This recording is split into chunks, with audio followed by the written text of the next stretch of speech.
Assalamualaikum warahmatullahi wabarakatuh. Jumpa lagi di channel Arya Venda.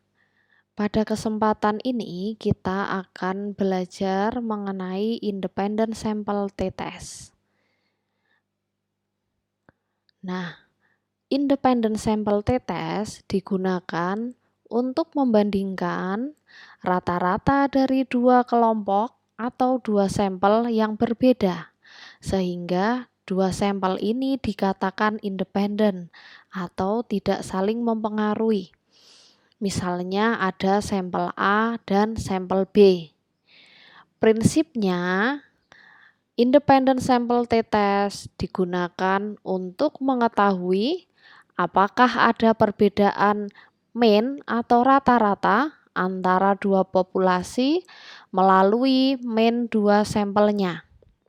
Hipotesis dalam uji ini adalah H0 menyatakan bahwa rata-rata populasi A sama dengan rata-rata populasi B, atau dengan kata lain H0 menyatakan bahwa rata-rata populasi A tidak berbeda signifikan dengan rata-rata populasi B. Sedangkan H1 menyatakan bahwa rata-rata populasi A tidak sama dengan rata-rata populasi B, atau dengan kata lain H1 menyatakan bahwa rata-rata populasi A berbeda signifikan dengan rata-rata populasi B. Terdapat dua syarat dalam penggunaan uji T. Yang pertama, kita harus menguji apakah variansi populasi sama atau tidak. Kita akan menggunakan uji Levene test.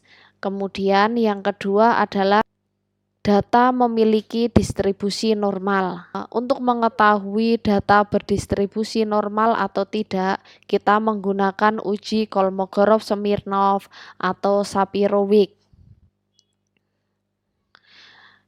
Selanjutnya adalah uji statistik yang digunakan adalah seperti ini. Dengan T itu merupakan t-test uji yang kita gunakan, S adalah standar deviasi populasi beda rata-rata dengan rumus sebagai berikut. Kemudian X1 bar merupakan rata-rata sampel dari kelompok A atau sampel A. X2 bar merupakan rata-rata sampel dari kelompok B atau sampel B. Dasar pengambilan keputusan untuk pengujian ini adalah berdasarkan nilai probabilitas atau nilai signifikansi, di mana nilai signifikansi ini kita dapatkan dari pengujian menggunakan SPSS. Nah, jika nilai signifikansi dibagi dua, hasilnya adalah lebih tinggi dari 0,025, maka H0 diterima atau gagal tolak H0. Sehingga kesimpulan hasil penelitian kita adalah pernyataan yang diungkapkan oleh H0. Namun apabila nilai signifikansi dibagi dua, nilainya kurang dari 0,025, maka H0 akan ditolak. Oleh karena itu, yang akan menjadi hasil dari penelitian kita adalah pernyataan yang diungkapkan oleh H1.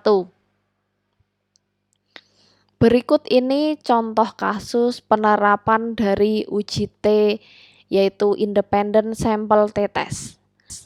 Contoh kasusnya adalah sebagai berikut. Nah, diduga ada perbedaan presentase penduduk miskin di kabupaten atau kota yang berada di Pulau A dan Pulau B pada tahun 2019. Untuk membuktikan hal tersebut, maka diambil sampel dari Pulau A sebanyak 17 kabupaten kota dan Pulau B sebanyak 16 kabupaten kota. Untuk menguji hal tersebut, berikut disediakan tabel data presentase penduduk miskin dari kabupaten kota pada Pulau A dan Pulau B. Nah, berikut adalah datanya.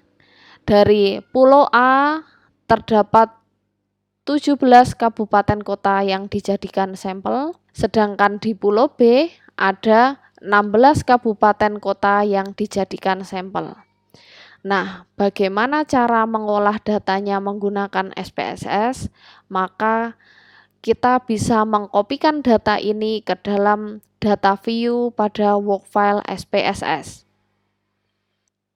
Kita kopikan di data view.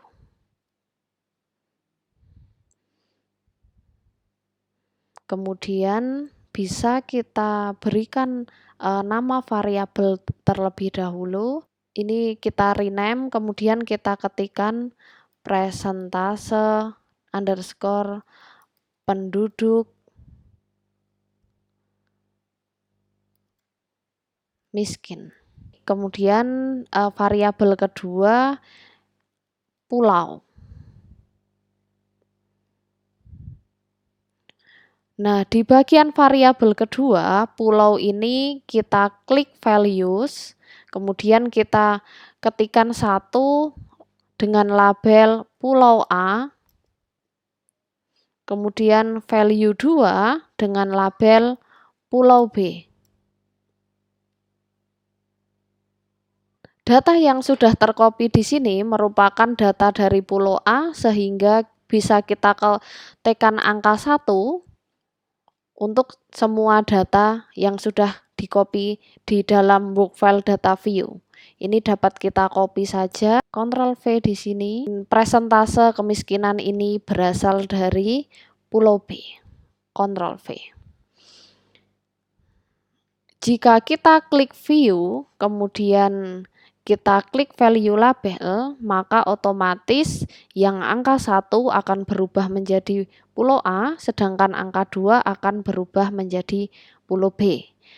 Selanjutnya, kita perlu melakukan uji normalitas data. Caranya adalah klik Analyze, kemudian Descriptive Statistic, Explore. Kita masukkan presentase penduduk miskin di dalam dependent list. Sedangkan pulau kita masukkan ke dalam faktor list, klik plot, kemudian kita centang normality plot with test, kemudian continue, klik OK. Nah, ini adalah hasil output tes normality-nya. Sampel yang kita gunakan ukurannya kurang dari 30, sehingga test of normality-nya kita menggunakan Shapiro-Wilk. Di sini dapat kita lihat bahwa baik Pulau A dan Pulau B, nilai signifikansinya adalah lebih dari 0,05. Sehingga diputuskan untuk gagal tolak H0, di mana dalam tes normalitas H0 menyatakan bahwa data berdistribusi normal. Sehingga dengan demikian dapat disimpulkan bahwa baik Pulau A dan Pulau B, data presentase penduduk miskin ini berdistribusi normal. Karena asumsi normalitas telah terpenuhi, maka selanjutnya kita dapat melakukan pengujian dengan independent sample t-test. Caranya adalah klik Analyze, kemudian Compare Means, klik Independent Sample t-test. Kemudian presentase penduduk miskin kita masukkan dalam tes variabel. Variabel pulau kita masukkan ke dalam grouping variabel. Setelah itu klik define group. Grup 1 itu dengan angka 1, grup 2 dengan angka 2. Kemudian kita klik continue. Oke, berikut adalah hasil output dari pengolahan data menggunakan independent sample t-test. Terlebih dahulu, kita akan membahas mengenai Levene test for equality of variance. Di sini, berdasarkan Levene test for equality of variance, didapatkan nilai signifikansi 0,275. Dengan alfa 0,05, kita simpulkan bahwa kita gagal menolak H0 atau menerima H0, di mana H0 menyatakan bahwa variansi dari kedua populasi homogen, sedangkan H1 menyatakan bahwa variansi dari kedua populasi tidak homogen. Karena nilai signifikansi sebesar 0,275 lebih besar dari alfa yang telah ditentukan, maka kita putuskan untuk gagal menolak H0, sehingga dua populasi diasumsikan variansinya homogen. Dengan demikian, maka tetes yang kita gunakan adalah tetes yang menggunakan equal varian assume, yaitu sebesar 0,052. Nilai 0,052 ini perlu kita bagi dua karena kita menggunakan uji dua sisi. Nah, jika kita bagi dua, nilainya adalah sebesar 0,026. Nilai 0,026 ini nilainya lebih besar dari 0,025. Sehingga dapat disimpulkan bahwa gagal tolak H0 atau menerima H0. Presentase penduduk miskin di Pulau A sama dengan Pulau B, atau tidak ada perbedaan yang signifikan antara presentase penduduk miskin di Pulau A dan Pulau B. Demikian contoh dari penggunaan independent sample t-test. Terima kasih telah menyimak sampai akhir. Jangan lupa like, share, and subscribe.